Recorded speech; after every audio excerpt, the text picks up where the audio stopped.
தங்கையின் நம்பிக்கை. ஒரு நொடியில் திருடப்பட்ட கனவு. நிலாவின் வெளிச்சமும் மகேஷின் கனவு கோபுரமும். நிலா அவளது பெயர்.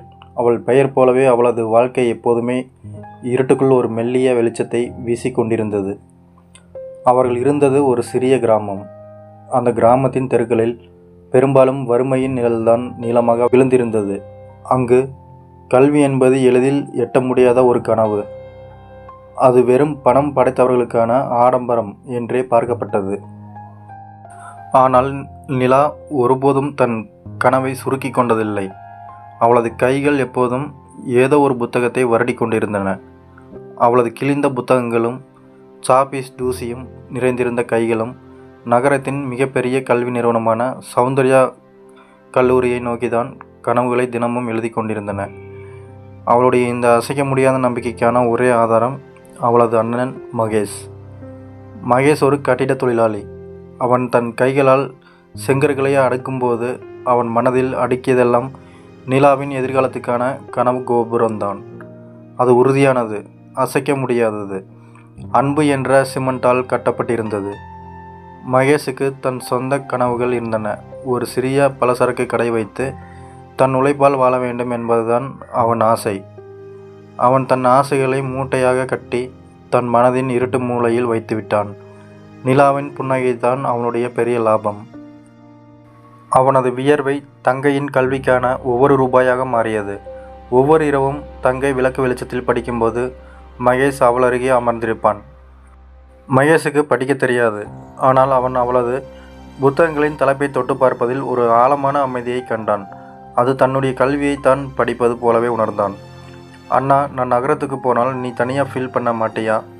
இந்த வீட்டில் நீ மட்டும் இருப்பியா என்று ஒரு நாள் நிலா கேட்டாள். மகேஷ் அவளது தலையை தடவி, உன் வெற்றி சத்தம்தான் என் காதுக்கு தினமும் கேட்கும். உன் சந்தோஷம்தான் எனக்கு உலகம் என்று கண் கலங்காமல் சொன்னான்.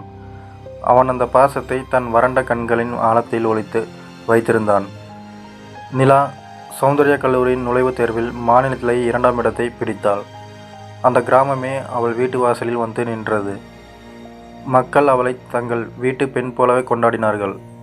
அந்த சிறிய மண் வீட்டில் அந்த நாள் நிலாவின் வெளிச்சம் நிரம்பியிருந்தது. நிலா தன் வெற்றி சான்றிதழை மகேஷின் கைகளில் நீட்டினான். இது உன் பரிசு அண்ணா, நீதான் எனக்கு எல்லாவற்றையும் கொடுத்தாய் என்று. ஆனால் மகேஷ் அந்த சான்றிதழை புனிதமாக எடுத்து தங்கையின் கைகளிலேயே கொடுத்தான். இது உன் திறமை, இது நீ உருவாக்கிய எதிர்காலம், நான் உனக்கு ஒரு துணைக்கரம்தான் என்றான். அவன் கண்களில் பெருமை வழிந்தது. அந்த பெருமை தன் சொந்த வாழ்க்கையின் வறுமையை தற்காலிகமாக மறக்கச் செய்தது. இனி ஒரே ஒரு ஃபீஸ் மட்டும்தான் கட்ட வேண்டி இருந்தது. அந்த கட்டணத்தை மகேஷ் எப்படியாவது செலுத்த வேண்டும். இறுதி கட்டணத்தை செலுத்த மகேஷ் ஒரு சிறிய நிலத்தை விற்க வேண்டியிருந்தது. அது அவர்கள் குடும்பத்துக்கு பாரம்பரியமாக இருந்த ஒரே ஒரு சொத்து. தங்கை மறுத்தாள். வேண்டாம் அண்ணா, நீ உன் உழைப்பால் சம்பாதித்த பணமே போதும். உன் எதிர்காலத்துக்காக இதைவிட பெருசாக எதையும் நான் தர முடியும். நீ கவலைப்படாமல் போ என்று நிலாவை சமாதானப்படுத்தினான். அவன் அந்த நிலத்தை விற்றான். மகேஷ் இறுதி கட்டண பணத்துடன் நகரத்துக்கு வந்தான். அந்த கல்லூரி வாசல் அவன் இதுவரை பார்த்திராத ஒரு பிரம்மாண்டம். பளபளக்கும் கட்டிடங்களும் விலை உயர்ந்த கார்களும் அவன் கண்களை கூசச் செய்தன.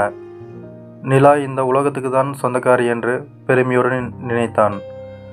அவன் நேராக கல்லூரியில் பணம் கட்டிவிட்டு நிலாவை சேர்க்க வேண்டும் என்பதுதான் அவன் திட்டம். ஆனால் விதி வேறு விதமாக ஒரு வலையை பின்னியது. நுழைவு வாசலில் நின்றிருந்தான் அவனது மாமா கதிர். கதிர் மகேஷின் தாயின் அண்ணன். நகரத்தில் சிறிய அளவில் ஏமாற்றும் வேலைகளை செய்பவர். அவனது கண்கள் எப்போதும் பணம் இருக்கும் திசையிலேயே அலையும். கதிர் மகேஷை கட்டி அணைத்து, அடே மகேஷ், நீ இவ்வளவு பெரிய ஆளாயிட்டியா? நிலாவை இந்த கல்லூரியில் சேர்க்க போகிறதா என்று பாராட்டுவது போல பேசி அவனுடைய நம்பிக்கையை பெற்றான். நிலாவுக்கு நான் நிறைய செய்யணும் மாமா. இந்த கட்டணம் கட்டுனா போதும். ஆனால் படிக்க ஆரம்பித்தா இன்னும் எவ்வளவு செலவாகுமோ தெரியல என்று மகேஷ் தன் கவலையை வெளிப்படுத்தினான். கதிர், இந்த வார்த்தையை தான் எதிர்பார்த்தேன். அவன் குரலை தாழ்த்தி மகேஷை ஒரு மூலையில் நிறுத்தினான். உன் கஷ்டம் எனக்கு புரியுது. உனக்காகத்தான் ஒரு வழி வச்சிருக்கேன். என்ன மாமா என்று மகேஷ் ஆவலுடன் கேட்டான். அவன் மனதில் நிலாவின் எதிர்கால செலவு குறித்த அச்சம் ஒரு பூதத்தைப் போல தாண்டவமாடியது. இந்த பணத்தை ஒரே ஒரு நாள் மட்டும் என்கிட்ட கொடு, இரட்டிப்பாக்கி தரேன் என்று கூறினான். ஒரு சின்ன முதலீடு, நாளைக்கே உனக்கு டபுள் மடங்கு பணம் கிடைக்கும். நிலாவுக்கு இன்னொரு வருஷத்துக்கு கவலை இல்லாமல் படிக்கலாம். மகேஷ் தயங்கினான். அவனுடைய மனசாட்சி கத்தியது. இது நிலாவோட கனவுக்கான பணம். இதை நீ தொடக்கூடாது. இது குடும்பத்தின் கடைசி சொத்து. ஆனால் இன்னொரு குரல் ஆசையாக பேசியது. நிலா இன்னும் கஷ்டப்படக்கூடாதுன்னு இந்த ரிஸ்க் எடுத்தே ஆகணும். இது அவளுக்காகத்தான். ஒரு நொடி பலவீனம் மகேஷின் கண்களை மறைத்தது. அவனது அன்பும் பேராசையும் அந்த ஒரு கணத்தில் கலந்தன. கதிர் மகேஷின் கைகளில் இருந்த பணப்பையை பறிப்பது போல இழுத்தான். மகேஷின் இதயம் வேகமாக துடித்தது. அவன் தன் மனசாட்சியை அடக்கினான். சரின்னு சொல்லிட்டேன் மாமா, ஆனால் நாளைக்கு காலையில் இந்த காசு என் கையில் இருக்கணும், இல்லைனா என் தங்கையோட கனவு போயிடும் என்று எச்சரித்து பணத்தை கதிரிடம் கொடுத்தான். கதிரின் கண்களில் வெற்றியின் ஒளி தெரிந்தது. அது ஒரு விபரீதமான சிரிப்பு. மகேஷ் அன்றிரவு முழுவதும் தூங்கவே இல்லை. அவன் ஒரு தவறை செய்து விட்டதை உணர்ந்தான். அவன் பணத்துக்காக இதை செய்யவில்லை, ஆனால் பேராசைக்கு இடம் கொடுத்து விட்டான். நிலாவின் முகம் அவன் கண்முன் வந்து போனது. மறுநாள் காலை மகேஷ் குறித்த நேரத்துக்கு கதிரை சந்திக்க சென்றான். ஆனால் கதிரின் அறை பூட்டி கிடந்தது. மகேஷ் பலமுறை கதவை தட்டினான். அவன் கைகள் ஓங்கி அடித்தும் கதவு திறக்கவில்லை. அவன் செல்போன் அணைக்கப்பட்டிருந்தது. அவன் கால் மேல் கால் போட்டு உட்கார்ந்திருக்க வேண்டியவன் தெருவில் ஓடிக்கொண்டிருந்தான். மகேஷின் உலகம் நொறுங்க ஆரம்பித்தது. அவன் கதிரின் நண்பர்கள், உறவினர்கள் என எல்லாரையும் தேடி ஓடினான். கடைசியில் கதிர் பணத்துடன் வேறொருக்கு தப்பி ஓடிவிட்டான் என்ற உண்மையை அறிந்தான். அவன் நம்பிய உலகம் சுக்குநூறாக உடைந்தது. அவனது காலடியில் பூமி குலுங்குவது போல் இருந்தது. அவன் கத்தி எழுத சத்தம் நகரத்தின் வாகன இரைச்சலில் யாருக்கும் கேட்கவில்லை.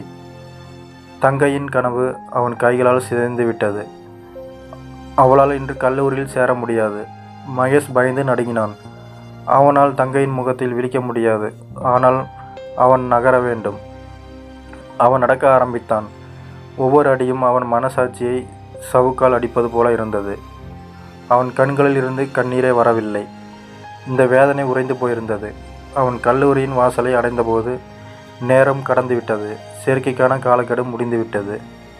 மகேஷ் கல்லூரியின் உள்ளே தங்கையை தேடினான். நிலா ஒரு மரத்தடியில் நம்பிக்கையோடு காத்திருந்தாள். அவள் முகத்தில் ஒரு துளி கூட கவலை இல்லை. அண்ணா, என்ன ஆச்சு, ஏன் லேட் என்று கேட்டாள். அவள் கண்களில் நம்பிக்கை மட்டுமே இருந்தது. மகேஷ் என்ன சொல்வதென்று தெரியாமல் தலைகுனிந்து நின்றான். அவனது உதடுகள் ஏதோ முணுமுணுத்தன. ஆனால் வார்த்தைகள் வரவில்லை. நிலா மகேஷின் மௌனத்தை பார்த்தாள்.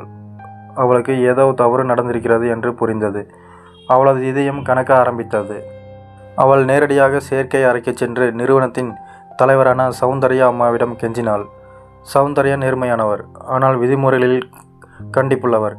மன்னிக்கணுமா, ஒரு நிமிடம் தாமதமாக கூட விதி மீறல்தான். உனக்கு இந்த வருஷம் சீட் கிடையாது என்று உறுதியாக மறுத்துவிட்டார்.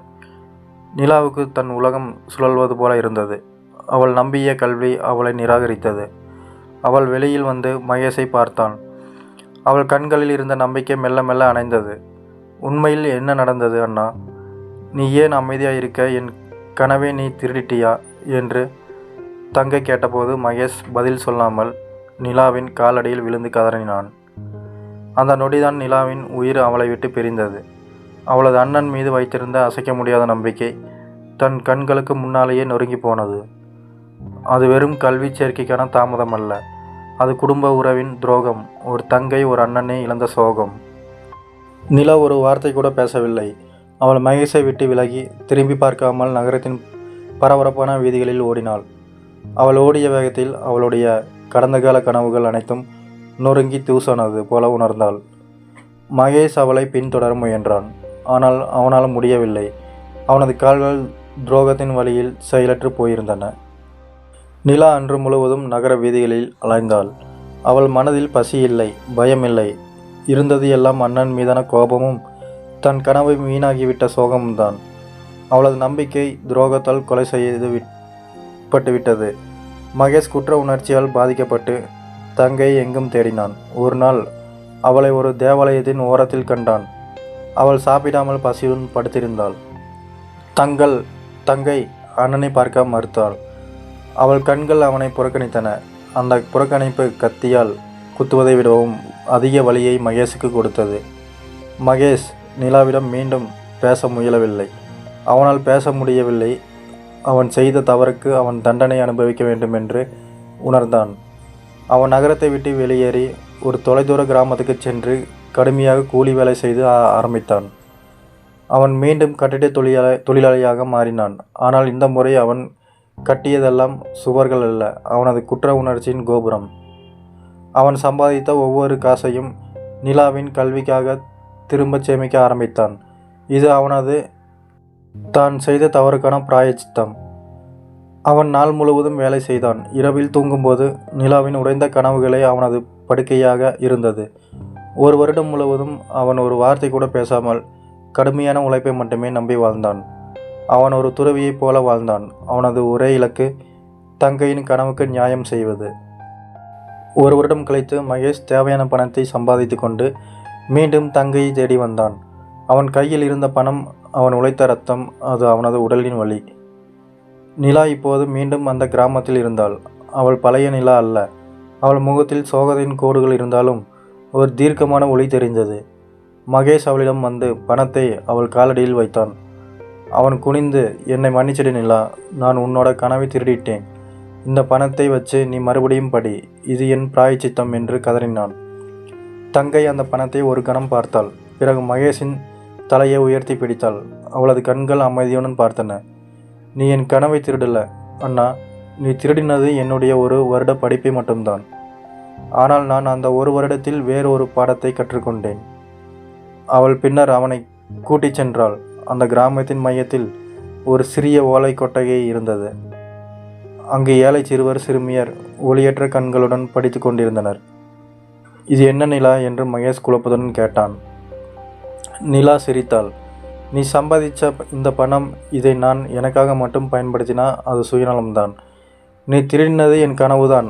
ஆனால் அந்த உடைந்த கனவில் இருந்து நான் நூற்றுக்கணக்கான கனவுகளை உருவாக்க முடியும்னு உணர்ந்து விட்டேன். நான் அந்த நகரத்திற்கு கல்லூரியில் படிக்க போனால் இங்கே படிக்க ஆள் இல்லாமல் இருக்கிற நூற்றுக்கணக்கான என்னை போன்ற உன் தங்கைகளுக்கு நான் அதனால் என்னுடைய மறுபிறப்பு இந்த கிராமத்தில் தான் தொடங்குது. உன்னோட துரோகம் எனக்கு ஒரு புது பாதையை காட்டிடுச்சண்ணா. இந்த குழந்தைகளுக்கு பணம் கல்விக்கு தடையாக இருக்கக்கூடாது. என் கஷ்டம் இவங்க கஷ்டமாக இருக்கக்கூடாது. நிலா மகேஷின் கைகளை இறுக்கமாக பிடித்தாள். நீ திரும்ப என்னோடு வந்து எனக்கு துணையாக நில்லு அண்ணா. நீதான் என் நம்பிக்கையாக இருந்த. துரோகத்தில் இருந்து எழுந்த உன் மனசாட்சி நூற்றுக்கணக்கான குழந்தைகளுக்கு நம்பிக்கையாக இருக்கட்டும். மகேஷ் நிலாவின் பாதங்களில் மீண்டும் விழுந்து கண்ணீருடன் அவளது கைகளை தொட்டான். அவன் குற்ற உணர்ச்சி கரைந்தது. அவனது தங்கை தன் துரோகத்தை விடவும் மிக உயர்ந்த தியாகத்தால் அவனை மன்னித்திருந்தாள். அவன் ஒரு சாதாரண கட்டிட தொழிலாளி அல்ல. அவன் இப்போது ஒரு தியாகத்தின் சின்னமாக எழுந்திருந்தான். இருவரும் இணைந்து அந்த பயிற்சி மையத்தை நடத்த ஆரம்பித்தனர். நிலா பாடம் நடத்தினால் மகேஷ் அந்த ஓலை கொட்டகையை பலப்படுத்தும் வேலையை செய்தான். அவன் இப்போது கட்டியதெல்லாம் குழந்தைகளுக்கான பலமான எதிர்காலம். மகேஷ் இப்போது செங்கற்களை அடுக்கும்போது அவன் அடுக்குவது நிலாவின் கனவுகளை அல்ல, அவன் அடுக்குவது ஒரு சமூகத்தின் புதிய நம்பிக்கையை. நிலாவின் நம்பிக்கை வீணாகவில்லை, அது இப்போது பல்கி பெருகிவிட்டது. அந்த சிறிய கிராமத்தில் கல்விக்கான ஒரு புதிய விடியல் எழுந்தது. நிலா ஒருபோதும் சௌந்தர்யா கல்லூரியில் படிக்கவில்லை, ஆனால் அவள் ஒரு சிறிய கல்லூரியை உருவாக்கினாள். கல்வியை மறுத்த சௌந்தர்யா கல்லூரியை விட இது உயர்ந்தது. அந்த அண்ணன் தங்கை பாசம் துரோகத்தால் உடையவில்லை, அது தியாகத்தால் மீண்டும் பலப்பட்டது. மகேஷின் மனசாட்சி அவனை விட்டு விலகவே இல்லை. இரவு நேரங்களில் அவன் தூங்கும்போது கதிரின் சிரிப்பும் நிலாவின் உடைந்த கனமும் மாறி மாறி வந்து அவனை தாக்கும். அவன் சம்பாதித்த பணம் வெறும் காகிதம் அல்ல, அது ஒவ்வொரு நொடியும் அவன் அனுபவித்த குற்ற உணர்வின் வடிவம். அவன் கைகளில் இருந்த காயங்கள் தங்கைக்கு அவன் இழைத்த காயத்தின் வெளிப்பாடாக அவனுக்கு தெரிந்தது. நான் ஒரு துரோகி, நான் இந்த சூரியனை பார்க்கக்கூட தகுதியற்றவன் என்று தினமும் தனக்குள் சொல்லிக் கொள்வான். இதற்கிடையில் நகரத்தில் சௌந்தர்யா அம்மா ஒரு வருடம் கழித்து அந்த செயற்கை தாமதத்தை பற்றி யோசித்து கொண்டிருந்தார். நிலாவின் புத்திசாலித்தனம் அவருக்கு தெரியும். ஒருவேளை அந்த சிறுமி ஏதோ பெரிய பொருளாதார சிக்கலில் இருந்திருக்கலாம். நான் ஏன் என் விதியிலிருந்து ஒரு நிமிடம் கூட தளரவில்லை என்று தனக்குள் கேள்வி கேட்டுக்கொண்டார். சௌந்தர்யா, மகேஷ் என்ற ஒரு அண்ணன் வந்து கெஞ்சியதையும் தங்கை நிலா அமைதியாக திரும்பியதையும் நினைவு கூர்ந்தார். ஒரு நாள் சௌந்தர்யா தற்செயலாக அந்த கிராமத்தின் வழியாக பயணிக்க நேர்ந்தது.